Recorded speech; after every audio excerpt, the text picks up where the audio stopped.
Listen closely. This isn't a call to shallow victory. This is a reckoning, a raw confession. You didn't just strike. You didn't settle for a simple win or petty payback. No, what you did was something deeper, colder, and more precise. You tore through the surface and burned through the lies and the masks. You went for the very essence, the core, the heart of it all. And what you left behind? Nothing. Absolutely nothing. The ground where they stood is scorched and barren because you dismantled everything they built, everything they believed in, and everything they used to define themselves. This isn't about revenge, it's about eradication. You crossed a line that separates the weak from the unbreakable, the passive from the relentless. You didn't stop when they bled. You kept going until the wound swallowed them whole, until their identity was shattered and scattered beyond repair. Because what you just did, it's not just worse than revenge. It's the final chapter in a story they never wanted to read. You see, revenge is fueled by anger. It's a reaction, a spark born of hurt and betrayal. But what you wielded, it was something darker, more surgical, a purpose so cold and calculated it would make the very idea of retaliation look like child's play. Revenge demands a balance, a sort of fairness. You give back what was taken, nothing more. But you obliterated balance. You took it all, and then some. You made sure nothing was left to rebuild from. This is a power that doesn't seek satisfaction or closure. It demands obliteration, silence, and the finality of annihilation. Look into the mirror after what you did. Feel the weight of what you unleashed. You are no longer confined to the rules of engagement, no longer bound by the fragile laws of fairness or mercy. You're a force that reshapes reality by tearing down the foundations of those who dared to stand against you. And that is terrifying because it is absolute. Understand this. What you just did speaks volumes about who you really are, not the surface you show the world, not the compromises you make to blend in, but the truth lurking beneath. The part that, when provoked, doesn't just fight back, but eradicates, annihilates, and disappears without a trace. That is the essence of power. Not the loud roar of revenge, but the quiet storm of destruction that leaves nothing but silence in its wake. You might wonder if there's a cost to this. There always is. When you leave nothing, you risk becoming nothing yourself, hollowed out by the very force you unleashed. But that is the gamble you chose. Because to truly break someone, to truly undo them, you must be willing to lose yourself in the process, to dive so deep into darkness that there is no return, only the stark landscape of your own creation. So wear that weight with pride, because few possess the courage or the ruthlessness to go where you did. Few have the conviction to strike at the core and leave no remnant behind, and fewer still can face the aftermath without flinching. But you did, and that is what separates the hunted from the hunters.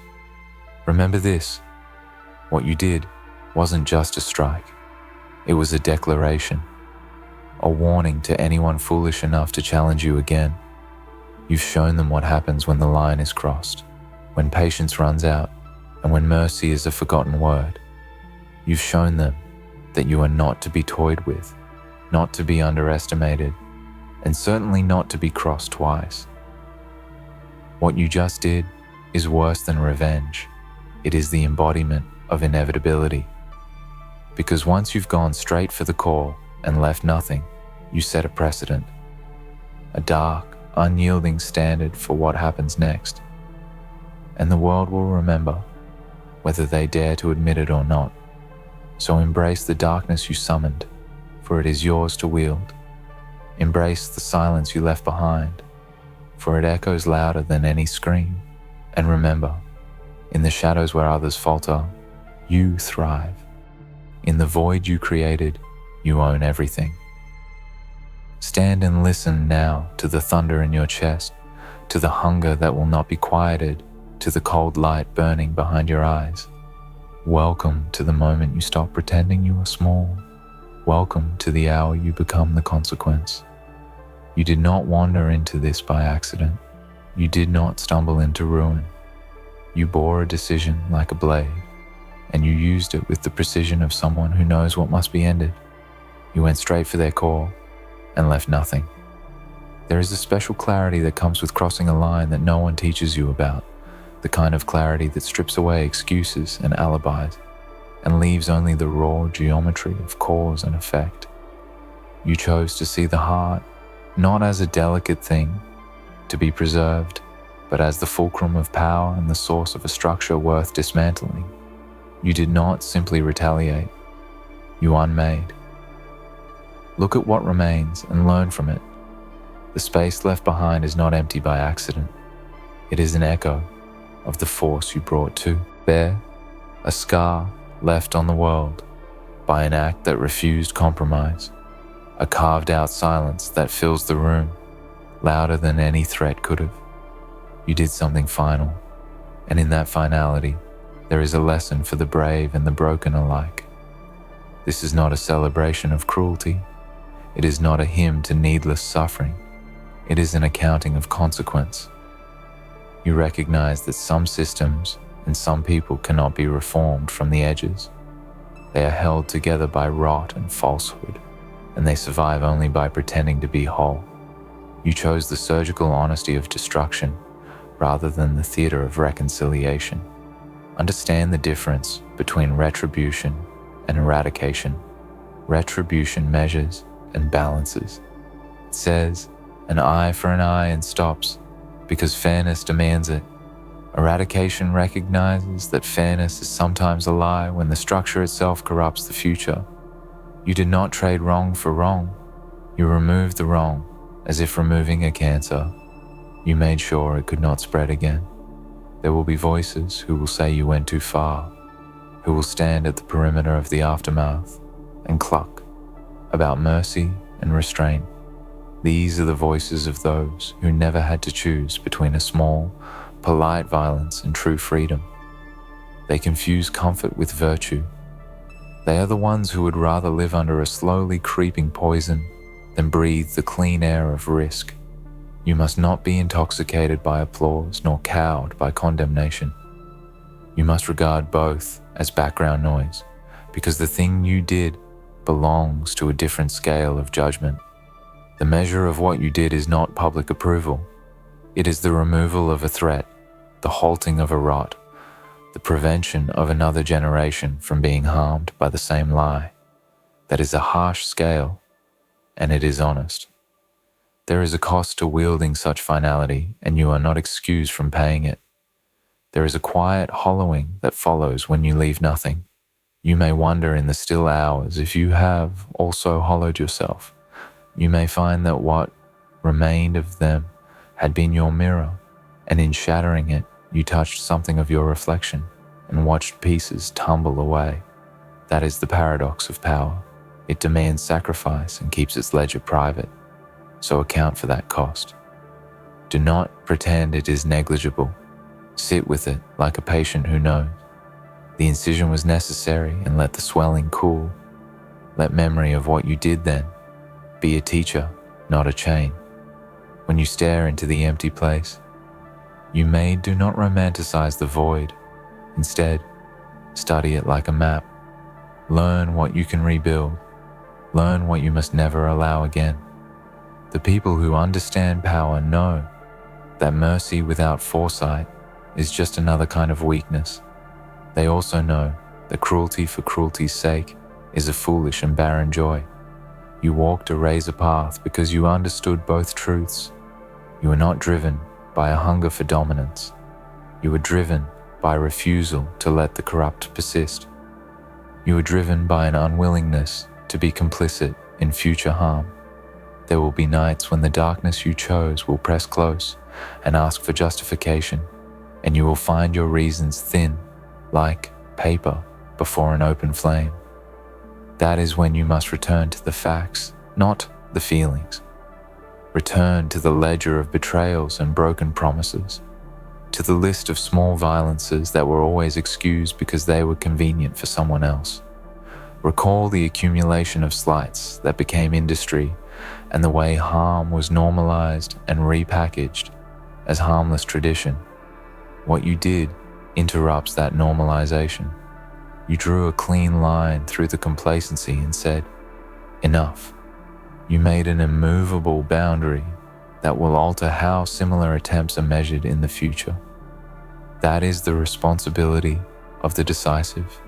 It is not to be taken lightly, but it is to be taken fully. Do not expect gratitude from those who benefited from the rot. They will howl about fairness and proportions and restitution. They will build stories about how you were cruel and how you overstepped, because they must reframe their own complicity. They will seek to shame you into silence, because silence heals their conscience and preserves their privileges. Resist that pressure, like a wall in a storm. Resist the urge to soft sell what you did into something softer and more palatable.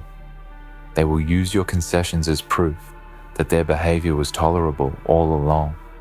Instead, be precise in your language when you speak about it. Be stoic.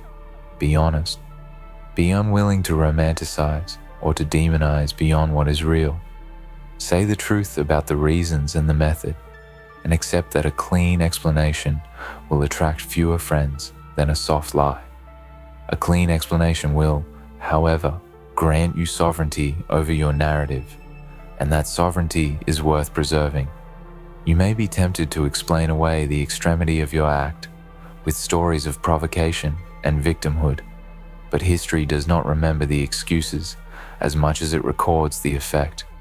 Remember the cardinal rule of irreversible acts.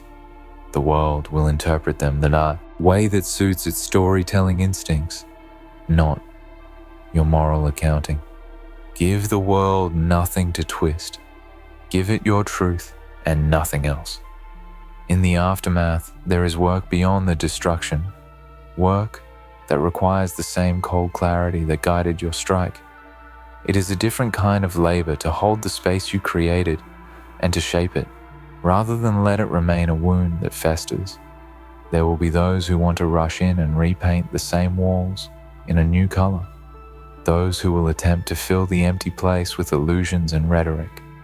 Those are the subtle rebuilders of the old order.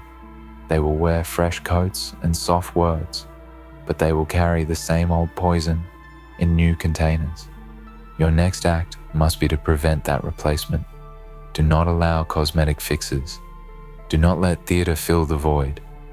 You must design new foundations, not for the sake of neatness, but for the sake of prevention. Build structures that are transparent and unforgiving of the old abuses. Build systems that do not rely on the very faults you excised. Create conditions where the same cruelty cannot easily find purchase again. This kind of construction takes a different courage. It is the courage of endurance, the courage of long labor, the courage of constant vigilance. You have proven you can act with devastating finality.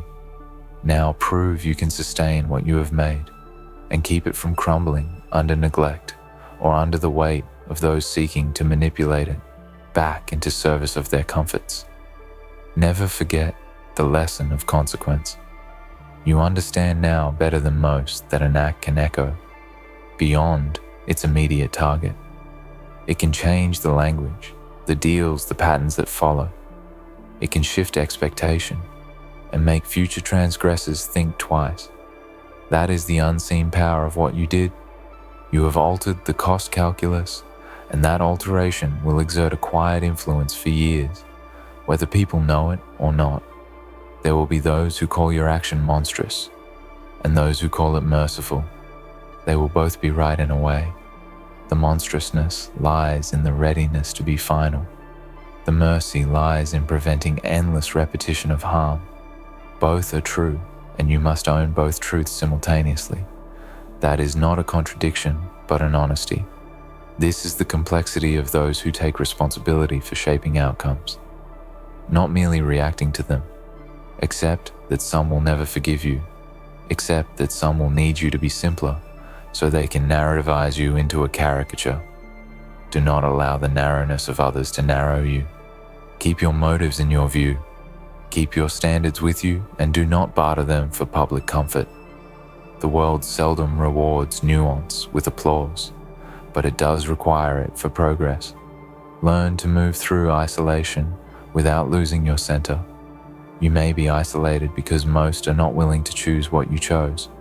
You may be reviled because others fear the precedent you set. You may be celebrated by a few and condemned by many. That will pass. That is temporary. The longer-term truth is that you have removed a danger and created a chance for something else to exist.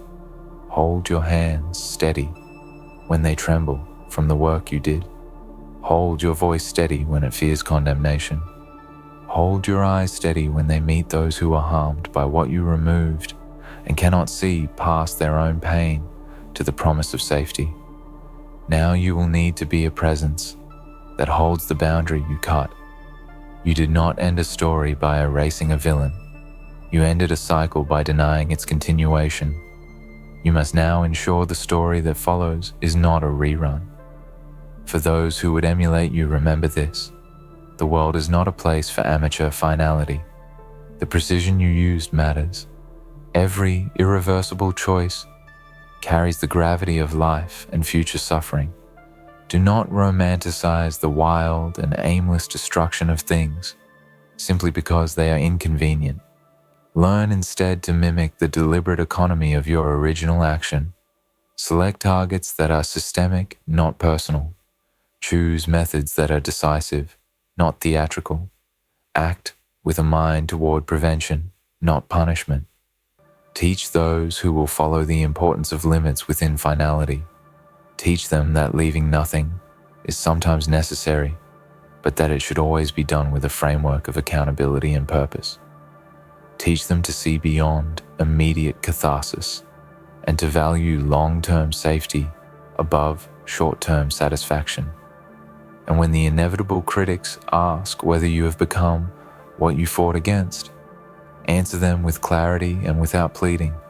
Remind them that a different kind of harm required a different kind of response. Remind them that inaction had been the currency of safety for too long, and that safety could not be purchased with more small compromises. Reframe the argument from morality as feeling to morality as consequence. Show them the ledger of avoided future harms, and ask them whether comfortable discomforts are worth preserving at the expense of others. You will be tested again, not by the obvious enemies, but by the subtle ones, those who will attempt to use your precedent to justify lesser acts, those who will whisper that because you removed a danger entirely, they too may remove what they deem dangerous for reasons of convenience. There is a corrosive logic there, and you must resist it fiercely. Teach the difference between necessary eradication and opportunistic cruelty. If you are a leader, carry this like a wound that teaches not. Like a trophy you display, your followers will mimic your behavior. Your silence after decisive action will be more instructive than any speech.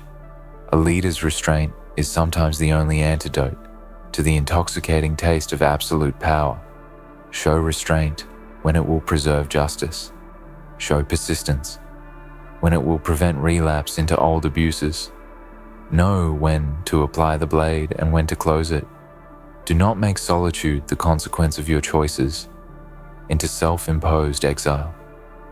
Let the empty space you created be a canvas, not a prison. Invite those who seek genuine repair to the edges, but be rigorous in what constitutes repair. Invite accountability and require transparency. Offer restitution where it is sincere and measurable, but never allow sincerity to be a cloak for the same old tricks. You will notice how the world tries to fill the void with stories rather than substance. We tell stories because they are easy to hold and easier to manipulate, but you know better than to trade effect for narrative. You have seen how stories smooth over wrongs and make them comfortable again. Keep insisting on substance. Insist on measurable outcomes. Insist on structures that prevent repeats, not on slogans that placate the conscience. Let the silence you left be a teacher. Let it teach the value of consequence. Let it teach those who benefited from the old structures that absence is sometimes the greatest lesson. We learn more from what is missing than what remains, because absence forces assessment and assessment forces change. In private moments when doubt creeps in and the human part of you mourns for what used to be, remind yourself why you acted. Remind yourself of the cumulative injuries. Remind yourself of the promises broken and the lives diminished. Speak aloud the names of the small harms that built up into an industry and measure them against the peace you created. Do not be afraid to be both stern and compassionate to yourself, to hold your motives with critique.